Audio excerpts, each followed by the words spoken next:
Dios los bendiga a todos. Antes de empezar, vamos a darle la gloria a Dios por todo lo que está pasando aquí en este lugar y por todo lo que está pasando en este país.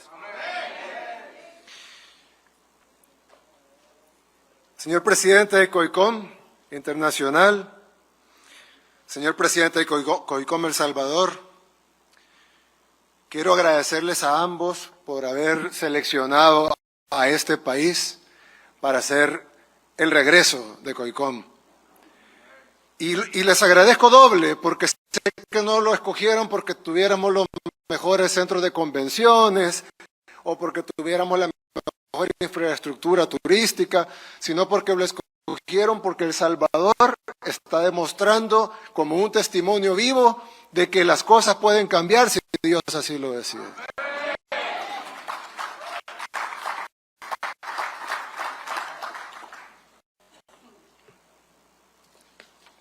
Señores propietarios de medios de comunicación cristianos, encargados de llevar la palabra de Dios a todos lados, pastores, invitados especiales, amigos.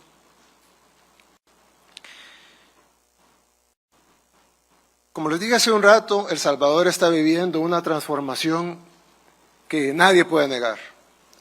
Lo ven propios y extraños, lo ven desde adentro y lo ven desde afuera.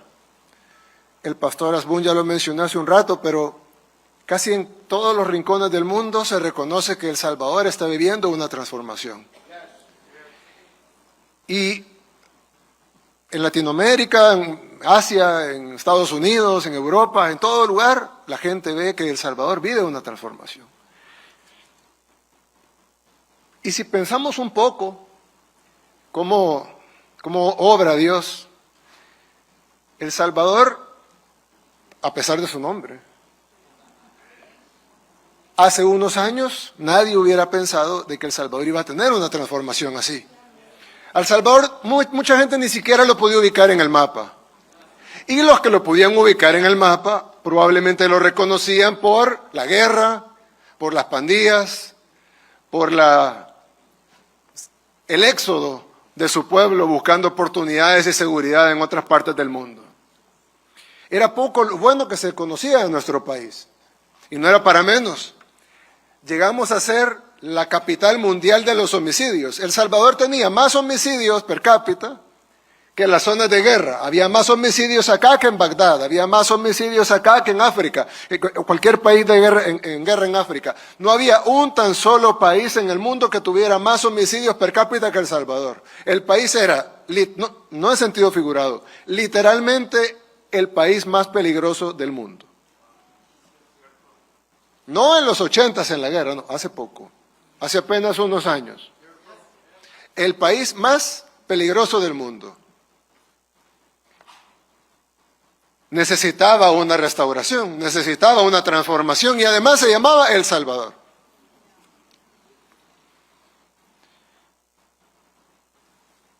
Y cuando asumimos la presidencia en el 2019, pues El Salvador estaba lleno de problemas, muchísimos, todavía tenemos muchos de esos problemas. Pero el problema principal era la inseguridad. Y empezamos a trabajar para darle seguridad a la gente, a trabajar como trabaja el ser humano, con lo que puede, con las herramientas que tiene a disposición, con lo que Dios le pone normalmente al ser humano, las herramientas normales que Dios nos da a todos. Nuestra mente, nuestras manos, nuestra voluntad, nuestros recursos, y en el caso de un gobierno, pues los recursos de un gobierno, etcétera. Y nos fue bien. Digo, nos fue bien, no porque tuviéramos los grandes resultados, sino porque logramos algunos avances y a la gente le parecieron bien. Tanto que la gente nos dio más apoyo. Y más apoyo. Y nosotros estábamos contentos con lo que habíamos logrado. Habíamos bajado de tener 15 homicidios diarios a tener 4 homicidios diarios. Pero este seguía siendo un país muy, muy, muy inseguro. Gente desaparecía, prácticamente era raro el negocio de que no era extorsionado por las pandillas. Seguían habiendo una tasa de homicidios altísima. Habíamos salido, sí, el top 5 mundial, pero seguíamos siendo un país. No se podía decir que estábamos viviendo una transformación divina o que Dios nos estaba sacando de donde estábamos, simplemente se podía decir que estábamos actuando humanamente bien. Antes, y he hablado de esto en otras ocasiones, no voy a aburrir con ese tema, pero yo siempre digo, cuando hemos hablado, pastor, con diferentes pastores, siempre hablamos de que cuando se libra una batalla en la tierra, se libra una batalla en el mundo físico, pero a la vez se está librando una batalla en el mundo espiritual. Si la batalla que libramos nosotros en el mundo físico no está acompañada de una batalla en el mundo espiritual, no está acompañada de una victoria en el mundo espiritual, los resultados no van a ser tan sorprendentes.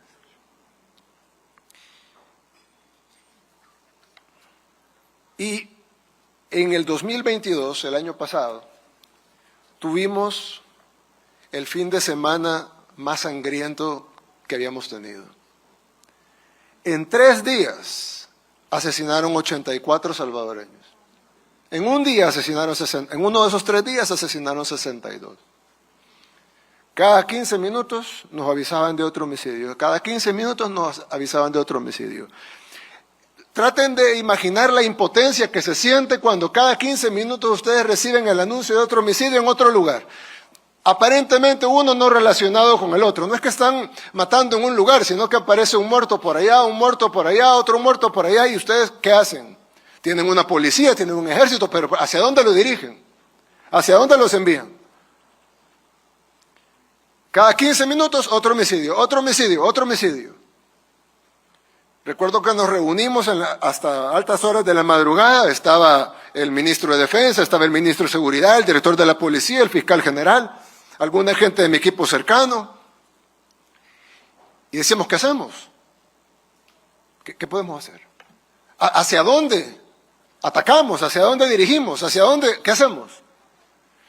En ese momento el director de la policía me dijo, presidente, creo que podemos controlar la situación, estamos desplegando a la policía en varios lugares y probablemente vamos a tener esto controlado para la mediodía de este día. Estábamos ya a las 2, 3 de la mañana. Pasó la mediodía, no teníamos controlado nada, todo se puso peor. 1 de la tarde peor, 2 de la tarde peor. Ese día, el día peor, fue el día que llegamos a 62 homicidios en un día. No sabíamos qué hacer. Y creo que es de las pocas veces en la vida, si no la mayor, en la que uno se siente totalmente superado en todos los ámbitos. No hay forma de racionalizar algo que ni siquiera podemos asimilar primero. Y no ha terminado uno de asimilar algo cuando viene otra mala noticia. Y cuando no ha terminado uno de asimilarla cuando viene otra mala noticia. Y toda esa responsabilidad sobre nosotros. Y estábamos ahí platicando, otra reunión hasta el amanecer, por supuesto. Y en eso tomamos varias decisiones. Y la primera decisión fue confiar en Dios, no tener miedo e ir directamente hacia los terroristas. Pero para que funcionara, tenían que pasar 84 homicidios, sí. Pero si ellos decidían dar la orden de que cada uno de ellos matara a alguien, y no estoy hablando de a alguien, a un objetivo militar, estoy hablando de matar a la persona de la par. A una anciana en el bus, a una persona que está caminando en la calle, a una vendedora de frutas. Si cada terrorista hubiera matado a una persona, tuviéramos no 84 muertos, tuviéramos 70,000 muertos. Y eso solo requería una orden de los terroristas. Sí, estoy seguro que un terrorista puede matar a más de uno, pero digamos que 10 mataran a uno. Por cada 10 terroristas un muerto, que sería un fracaso logístico para ellos. Serían 7,000 muertos. Y por supuesto nuestra sociedad no podía soportar tener 7,000 muertos. No se diga 70,000. 1,000. El miedo que teníamos a la respuesta era mayor que la confianza en nuestra capacidad de poder detener la matanza. Entonces, no solo teníamos que lograr el milagro de ir a detenerlos, sino que teníamos que lograr el milagro de que ellos no le respondieran matando a la gente, que algo los detuviera mientras los agarrábamos. Además, habían 3 grupos y no teníamos la fuerza de ir contra los 3 al mismo tiempo. Entonces decidimos ir contra uno. Y cuando lo desarticuláramos, iríamos contra el otro. Y cuando lo desarticuláramos, iríamos contra el otro. Pero necesitábamos otro milagro. Que los otros 2 grupos no supieran que iban ellos después. Y luego necesitábamos otro milagro. Y era que no hay un tan solo ejemplo en la historia de la humanidad en donde un gobierno ha desarticulado 70,000 terroristas sin una tan sola baja civil.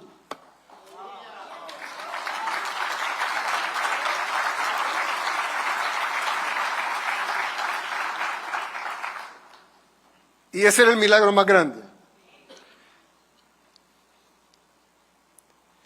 Sinceramente, yo confiaba 100% en que lo que estábamos haciendo era lo correcto y confiaba 100% en que teníamos el favor de Dios, porque siempre lo hemos tenido. Pero no pensé jamás que Dios nos concedería toditos los milagros. Pensé que de los 10, de los 20, 30 que necesitábamos, Dios tal vez nos concedería 5, 7, 12 y nos iría bien. Pero no perfecto.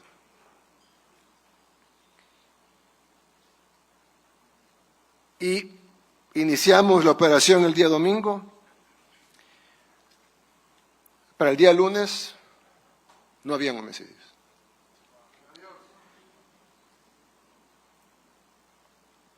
Los terroristas, los pandilleros, los mareros empezaron a esconderse. Corrían, huían despavoridos. Se escondían debajo de la cama, adentro de la pila, adentro de las alcantarillas. Huían. Las temibles pandillas que tenían aterrorizado a El Salvador, a Honduras, a Guatemala, a ciudades enteras en Estados Unidos, en Italia, las pandillas más temidas del mundo, corriendo despavoridas. ¿Quién puede lograr eso más que una guerra espiritual ganada?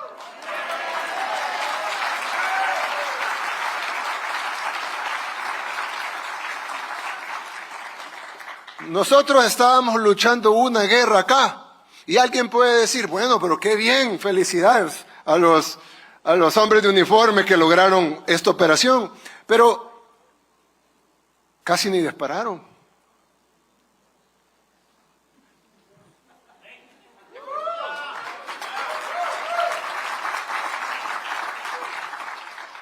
Porque la guerra se ganó a nivel espiritual. Y nosotros fuimos el reflejo de esa guerra espiritual. Aquí se vio el reflejo, así como un espejo. En el espejo se ve que algo se está moviendo, pero en realidad nada se mueve en el espejo. El que se está moviendo es uno y en el espejo se ve el reflejo. De igual manera acá nosotros nos vimos en las calles arrestando terroristas, pero realmente solo el reflejo de lo que se había ganado en la guerra espiritual. Por eso El Salvador, que no es el país más rico, que no es el país más tecnificado, que no es el país más poderoso, pero es que ni siquiera, hasta suena tonto decirlo, por supuesto que no somos ni por cerca, no somos ni el top 100. Estaba logrando lo imposible.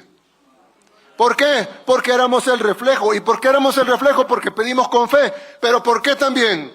Porque Dios quería que fuéramos testimonio de su gloria en la tierra.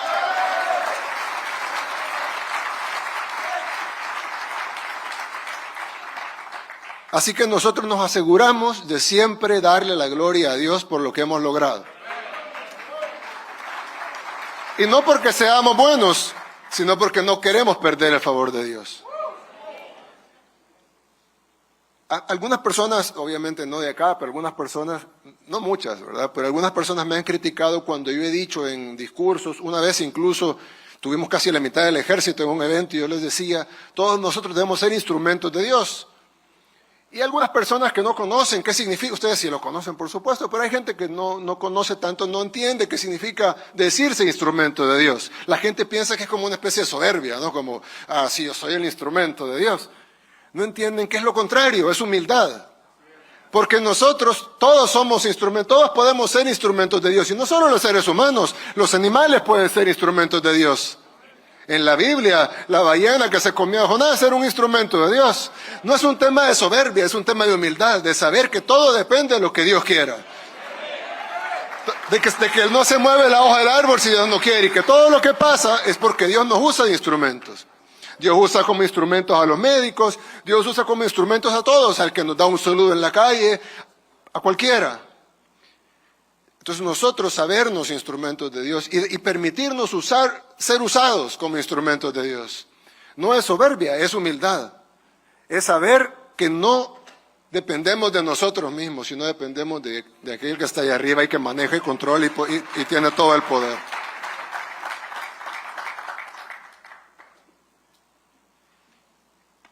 Y alguien puede decir, bueno, pero sí, pero está bien, tiene lógica la teoría, ¿no? Que hay que ser instrumento de Dios, pero ¿cómo podemos estar seguros de eso? Jesucristo dijo, por sus frutos los conoceréis. Y aquí están nuestros frutos. Convertimos, por obra de Dios, al país más inseguro del mundo en el país más seguro de América.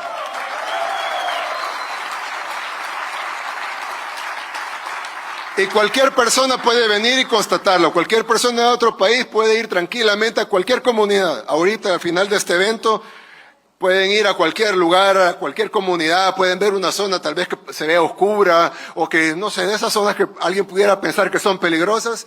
No se preocupen, que no hay ningún tan solo lugar en este país que sea peligroso ya.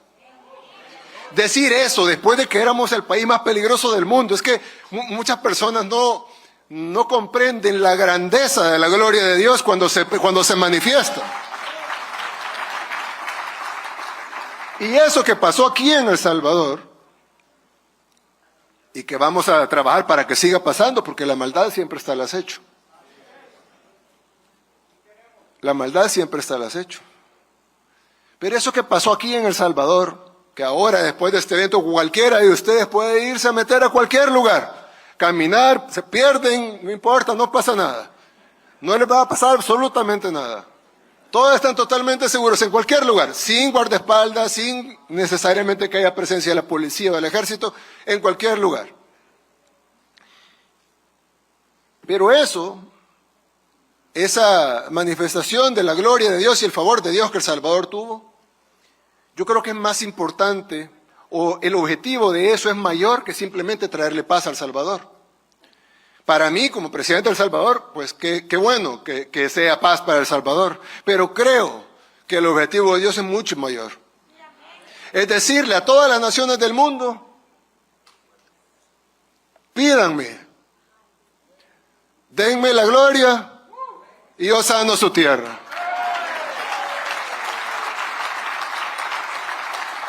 Claro, el ejemplo iba a ser el peor de todos. El ejemplo no podía ser agarrar un país medio pacífico, así como, qué sé yo, Uruguay o Chile, y hacerlo más pacífico. El ejemplo tenía que ser agarrar al peor y convertirlo en el mejor.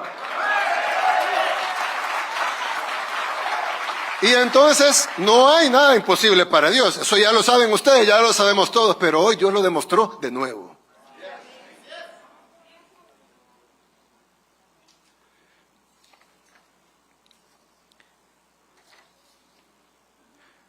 Yo les quiero pedir nada más dos cosas. Una, le quiero pedir siempre al pueblo salvadoreño, a muchos de aquí son del pueblo salvadoreño, les quiero pedir que siempre tengamos la humildad para darle la gloria a Dios y saber que el mal sigue acechando y que en el momento que dejemos de darle la gloria a Dios, el mal puede volver. No volverá si le damos la gloria a Dios y clamamos a Él y le pedimos con fe, pero sí podría volver si no lo hacemos. Y le quiero pedir a todos los demás, que son la mayoría, que no son del Salvador, que oren por nosotros, que oren por nuestra tierra y que oren por nosotros. No solo porque somos un país hermano y pues así como todos merecemos oración y sobre todo cuando la solicitamos, sino porque nosotros podemos ser un ejemplo para sus países, para sus tierras, para sus labores pastorales en esas tierras.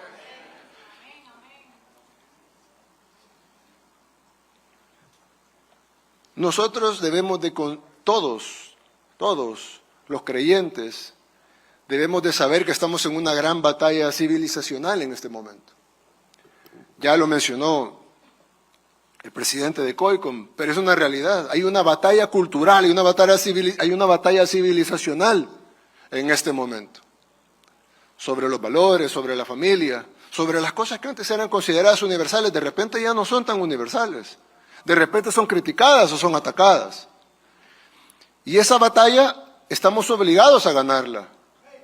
Pero al igual que nuestra batalla contra la criminalidad, contra la delincuencia, contra el terrorismo, la batalla tiene que ser ganada principalmente a nivel espiritual. Para que luego Dios nos llene de los argumentos, de las herramientas para poder ganar la batalla aquí. De la misma manera que El Salvador ganó la batalla en el terreno espiritual y luego se vio reflejado acá, arrestando 70,000 terroristas sin bajas civiles. De esa misma manera, cualquier batalla puede ser ganada. Pero ellos tienen medios de comunicación poderosos, ellos tienen... Sí, claro, nosotros teníamos 70,000 terroristas armados hasta los dientes atacando a nuestra gente, pero Dios nos dio la victoria.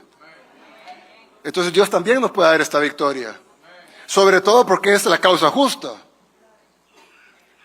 Y esta batalla es una batalla por las almas. No es una batalla por territorio, no es una batalla por dinero, no es una batalla por conquista, es una batalla por las almas. Y ustedes son guerreros de esas almas. Siempre lo han hecho, ya desde muchos años, por eso están reunidos acá. Y me imagino yo que como las cosas no se dan por casualidad, me imagino yo que Dios quiso que se reunieran acá precisamente para darles las herramientas, darles la palabra, para que puedan salir y ganar las almas.